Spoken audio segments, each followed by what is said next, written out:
Another heatwave forecast to hit France this week. Conditions that threaten to hamper efforts to control the massive wildfires that are scorching the country and have forced the evacuation of 250,000 people. The French fires are so strong that they have created their own thunderstorms, complete with lightning that spark new flare-ups. The French president is to hold a crisis meeting this Monday. Oliver Farry brings us the latest. These pictures show the devastation wrought by France's worst wildfire of an exceptionally violent season. Tens of thousands of hectares have been torched, with cars burned out and trees and vegetation carbonised. Local residents who have been forced to flee their homes despair of a situation that has left a permanent mark on the landscape. We are powerless today. It has eaten everything in its path. It's completely overrun us. It's engulfed all our forests. It's overwhelming. We're forced to do what we can with what we have because we're really left with nothing. Some 55,000 people were forced to evacuate their homes at the weekend, bringing the total of displaced in the region to 220,000. These residents were given temporary accommodation in an exhibition centre in Bordeaux. France's Interior Minister says the country has this summer been dealing with fires of unprecedented scale and ferocity. In total, we've had 115,000 hectares burned through since the start of the season, which is exceptional. It's much more than we've seen in the past, with fires occurring everywhere, which are being very courageously dealt with by firefighters. In addition to battling the flames, firefighters have been removing vegetation in an attempt to deprive the fire of fuel. Our aim is to direct the fire to a destination where it would become as unaggressive as possible. The city of Bordeaux, as of now, has no plans to evacuate residents, despite the fire being within 15 kilometres. Gentler winds on Monday morning have calmed the fire for now, offering hope that it might soon be contained and the ordeal of the Gironde residents be brought to an end. Well, Spain's Prime Minister Pedro Sanchez will be in Valencia this Monday, where firefighters are battling a new blaze there. One person has died due to that fire, the first civilian death reported by the wildfires in Spain. And this comes on the back of one of the biggest blazes in the country's history in Avila. Here's a listen to some of the many people who have had to evacuate their homes in Spain. As we were leaving, the smoke was already coming in and ash was falling. It was around 7 or 7:30 in the evening. We ended up packing almost in the dark. We got here, well, we were in a hurry. Thankfully, my daughter and my nephew helped me gather everything, and I loaded into the car everything I could. It's not the first time. Behind my house, there's an area with an abandoned slaughterhouse where there's a lot of dry grass. A few years ago, there was already a wildfire and we had to evacuate. That time, it was much more dangerous. More than anything, I'm afraid because of what is being lost. Nature itself.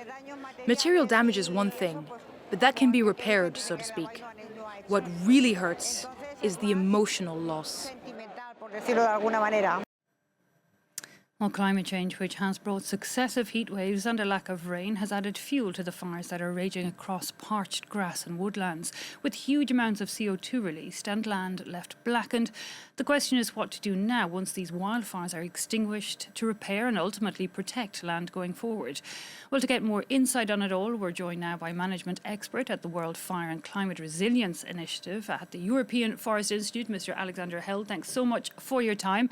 Can I start by asking you, the wildfires we are seeing today, are they unprecedented throughout our history?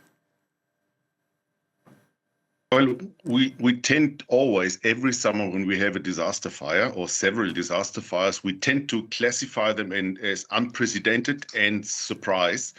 And surely the magnitude now is unprecedented and the impact is unprecedented, but they don't actually come as a surprise, to be honest. And why do you feel they're not a surprise? Well, we've predicted climate science, climate change, fire research is very clear. We have all the ingredients for disaster fires, and this is known. And this is discussed for decades, actually. And so what we see today is basically the result of, okay, climate change, of course, because this is doing the frame for the ideal fire weather. But we also see the lack on the missed opportunities of prevention. We see lots of energy and money and effort invested in response and in disaster management and civil protection, but we don't see the same effort and energy invested in managing the land in the first place.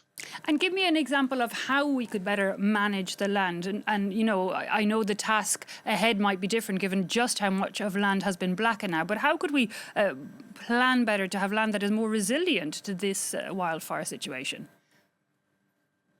Okay, we have to analyze what a fire, and these fires are just the symptom of an unbalanced system. What ingredients do we have in this situation in terms of, okay, we cannot influence the weather in the short term, we cannot influence the topography, but the one factor that is contributing to these fires is the available biomass as fuel for a fire. And this is the one factor that we can influence. So there's a toolbox with different tools, how we can manage biomass in terms of availability, fuel load, fuel structure, fuel moisture.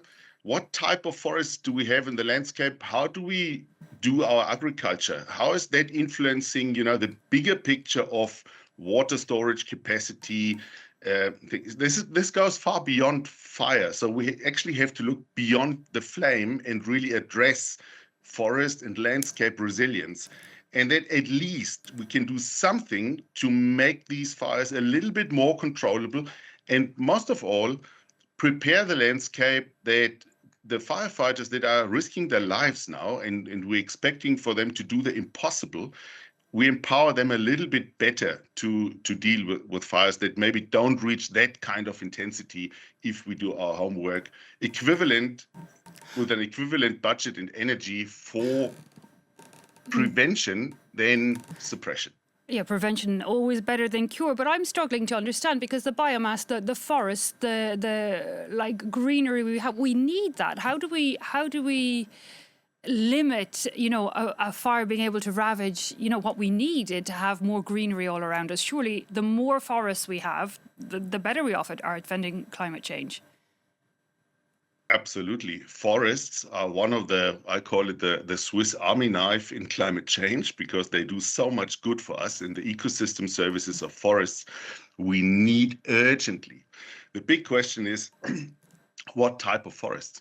Is it plantation forestry or is it close to nature forestry? Is it clear fell type of forestry with replanting and opening the landscape and make it flammable by the way how we deal with forests?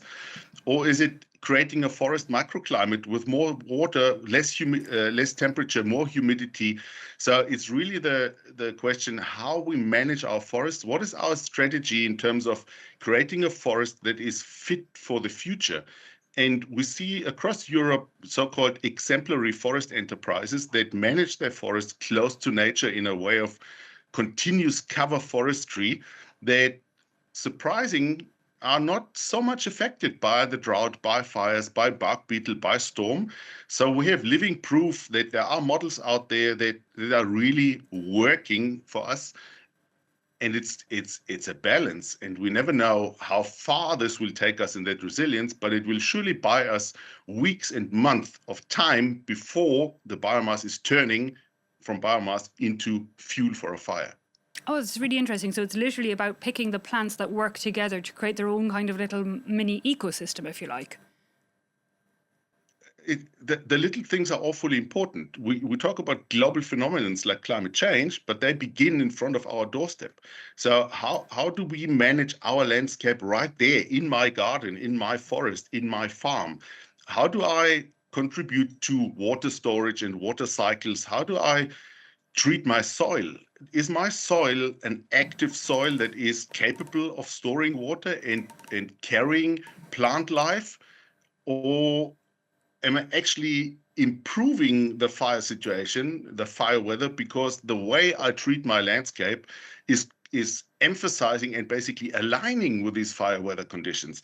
So these are the little things, and we have to start with ourselves. I see a lot of blame now going out to the politicians and the governments not having done enough in the past 30, 40 years to tackle climate change. But it's actually, to be honest, it starts with us. But however, the governments, notably here in France, have a big task ahead looking at the land that has been charred. I mean, what can be done for that land, massive amounts of lands that have been so badly blackened by these ongoing fires? The worst we could do is clear the land and replant immediately. This is a tendency we see worldwide, that because we don't like this disturbance of fire, very often we rush into replanting.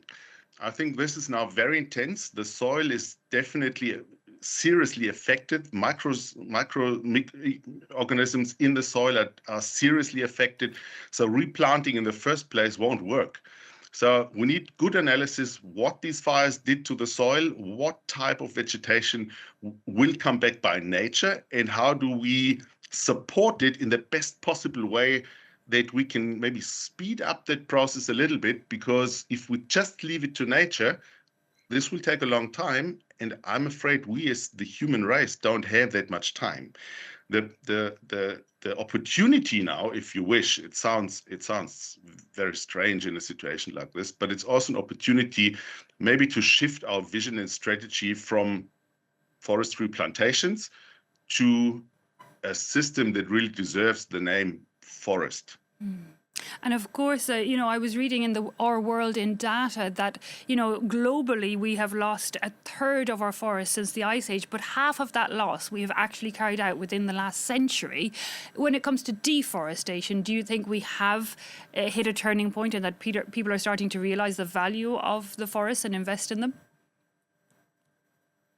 This is interesting, because if you ask people and if you do surveys, everybody is aware of the value of forest, and that we need forests in many different aspects under the climate conditions that we have now. And then you see the reality that very often the fragmentation of who is doing what in the forest, who is designing policies, how are these policies that are well-intentioned, how are they financed, how are they brought to the ground? And this is a big gap that we see between this theoretical understanding of the value and then the gap in reality and the gap in practice, that the authorities, the agencies, the networks, the people that live on the ground are not really getting that support that they would need to take our forests into the future. This is a very interesting observation, and I'm afraid that we need disasters like this. It sounds very hard. We need disasters like this to really get the shift in perspective and the shift towards a new strategy in how we manage our land. Okay, well, let's hope it's the eye-opener the world needed. Mr. Alexander Held, we'll have to leave it there, but thank you so much for bringing us your insight. Very much appreciated.